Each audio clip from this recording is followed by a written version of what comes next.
practice 그동안 우리가 타스크 했고, 지문의 구조, 답안의 구조 얘기를 했고, 그때 이제 키워드를 꺼내서 쓰고 이것까지는 알겠어. 근데 빈칸에 키워드를 어떻게 맞추냔 말이죠. 그래서 그런 부분에 있어서는 우리가 문법적인 센텐스를 쓸 때 grammar knowledge가 여러분을 모니터링 하듯이 이것은 모니터링 용이에요. 선생님들이 이제 경험치가 쌓이다 보면 바로바로 이건 뭐다라고 하는 것이 눈에 보일 수도 있는데, 그렇지 않고 고민이 되는 순간에는 이 스키마를 가지고 대입해서 분석적으로 접근하면 좀 더 세밀하게 접근할 수 있다라는 것이고, 또한 이제 오답이 있을 경우 내가 왜 틀렸는지를 분석할 때 그때 또 요거를 생각하시면 좋겠다. 근데 기본적으로는 빈칸이 있으면 이렇게 접근한다라는 것을 한번 설명을 드릴게요. 우리가 단어라는 것이 우리는 사전적인 의미만 생각했어. 근데 가장 중요한 것은 뭐냐면 컨텍스트 안에서의 롤이에요. 한 문단 안에서. 한 지문 안에서의 역할이 굉장히 중요하단 말이에요. 그것이 라인을 가지고 있다고, 이건 이제 우리가 다 같이 합의하는 이제 터미널로지가 된 거예요. 라인을 가지고 있어 라고 했을 때 뭐냐면, 단어는 그러니까 정보로 봤을 때 한 지문에서 토픽과 아이디어로 정보가 나눠집니다. 이 두 개를 합치면 뭐가 된다고 했죠? 요지예요. 요지의 파악이 최종 목적이라고 했잖아요. 한 지문에. 그렇다면 걔네들은 뭘로 이루어지냐면, 지문 안에서 토픽으로 계속 변화되면서 리피티션을 가지고 가든지, 아니면 아이디어를 디벨롭하기 위해서 계속 repeatedly 언급이 되면서 써진단 말이죠. 그래서 양쪽으로 제가 그래서 이렇게 이제 표현을 한 거죠. 토픽 부분과 아이디어 부분으로 전체적으로 계속 단어들이 배치되면서, 정보들이 배치되면서 지문을 흘러간다. 이건 이제 1, 2월 때 이제 기본적으로 제가 이제 설명드리고 배우는 부분인데, 간단하게 보자면 그래요. 이게 기본이란 말이에요. 자, 그랬을 때 그 안에 그 단어들이 쓰이잖아요. 그러면 단어들은 의미가 원래는 사전적인 의미가 있잖아요. 사전적인 의미는 그냥 베이직하게 있는 거예요. 베이직하게. 그게 긍정적인 단어일 수도 있고, 뭐 중성적인 단어일 수도 있고, 부정적인 단어일 수도 있죠. 그건 그냥 베이스예요. 그 외에 이 지문 안에서의 역할이, 그러면 요지는 가장 제너럴한 메시지잖아요. 그죠? 그러면 가장 제너럴한 메시지인 토픽과 아이디어를 조합하는 데 쓰인 단어는 어떤 단어라는 거예요? 그 단어의 의미는 굉장히 제너럴한 단어라는 뜻이에요. 그런데 이 요지를 서포트하기 위해서 하위에서 굉장히 구체적으로 막 설명을 해, elaborate 해. 그러면 거기에 쓰이는 단어들은 어떤 단어들이다? 굉장히 구체적인 단어라는 뜻이에요. 그래서 지문 안에서 어떤 역할을 그 단어가 갖고 있는 그 문장이 어떤 역할을 하느냐에 따라서 그 단어는 어떤 의미를 지닌다?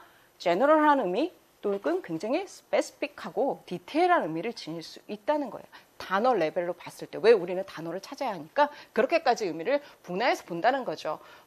때로는 이제 모호하거나 추상적이거나 아니면 굉장히 구체적인 단어로 표현되기도 해요. 그것도 제너럴과 스페시픽으로 우리가 나눌 수 있다. 우리는 이렇게 단어의 의미를 구분하는 메타 랭귀지를 우리가 지금 어그리먼트를 가져가는 거예요. 우리 이렇게 이제 얘기하기로 해요. 지금까지도 얘기를 해왔지만, 자, 그런데 이것이 요즘 일반 영어의 그 난이도로 봤을 때, 그리고 선생님들의 경험치로 봤을 때 어때요?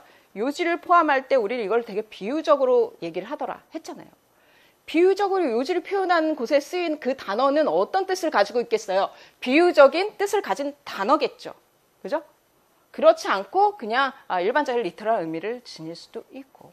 그래서 정보가, 그 센텐스가 주는 정보가 어떠냐에 따라서 그 단어는 어떻다? 그 의미를 그대로 가져갈 수밖에 없단 말이에요. 그 주의를 그대로 가져갈 수밖에 없단 말이에요. 아시겠죠? 그래서 미닝으로 봤을 때 우리는 이제 키워드를 우리가 맞춰 나갈 때는 컨텍스트 안에서 맞춰야 되기 때문에, 이 단어는 제너럴한 단어야, 아니면 스페시픽한 단어야, 아니면 얘는 피규어티브한 미닝을 가진 단어야, 아니면 리터럴한 의미를 가진 단어야라는 걸 이제 구분해야 된다라는 거예요. 그래야 정확하게 한 단어를 픽할 수 있다. 이렇게까지 분석적으로 봐야. 아시겠죠? 근데 기본적으로 얘는 리터럴한 미닝을 우리가 인정해야 되는 거잖아요. 그죠? 뱀을 꽃으로 쓸 수는 없는 거잖아요. 그죠? 그런 것처럼 폼은 기본적으로 있단 말이에요. 그죠? 그래서 폼에 있어서는 문법적으로 맞느냐라는 게 있어야 되겠죠?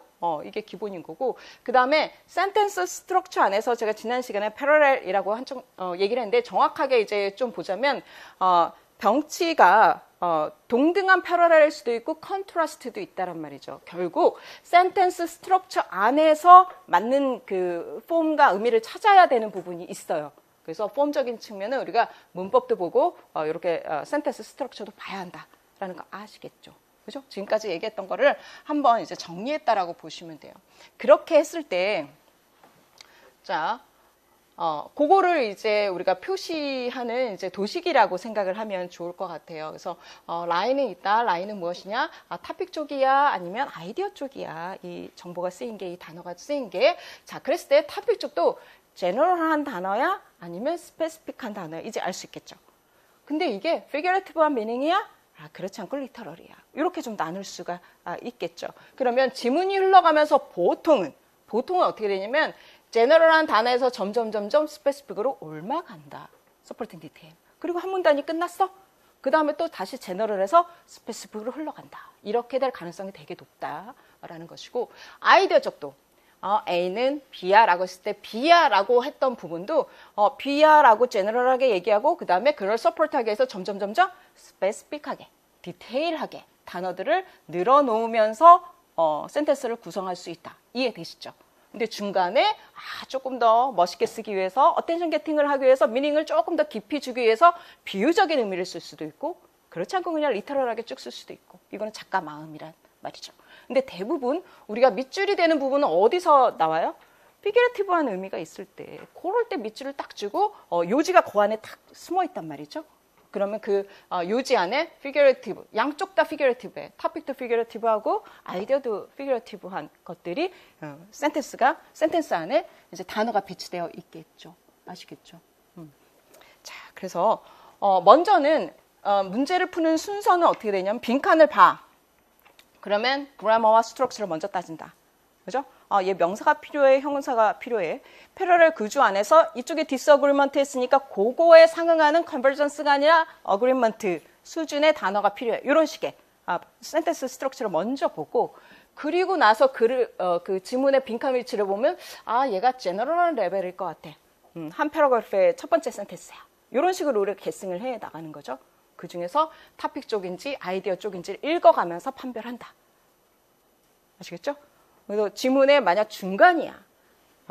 아니면 중간 패러그래프에서 맨 끝에야. 이러면 좀 스페시픽일 수도 있고 이런 것을 우리가 좀 예측을 해가면서 보고 결과적으로 단어를 골랐을 때 이거는 이 중에서 어떤 지위에 있는가를 한번 우리가 이제 시 끝나고 나서 분석 맵에 정리하듯이 한번 정리를 해본다면 좀 확실하게 연습이 되겠죠. 그래서 오늘은 이렇게 해보려고 합니다.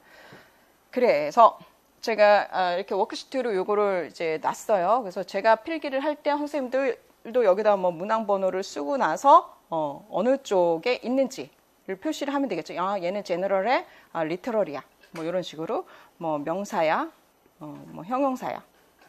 그리고 뭐 스트럭처는 뭐 생각하지 않았어. 이런 식으로 좀 한번 이제 분석 요렇게 연습을 하다 보면 이게 keep in mind 되지 않을까 해서 오늘은 요렇게 좀 해보려고 합니다. 아시겠죠?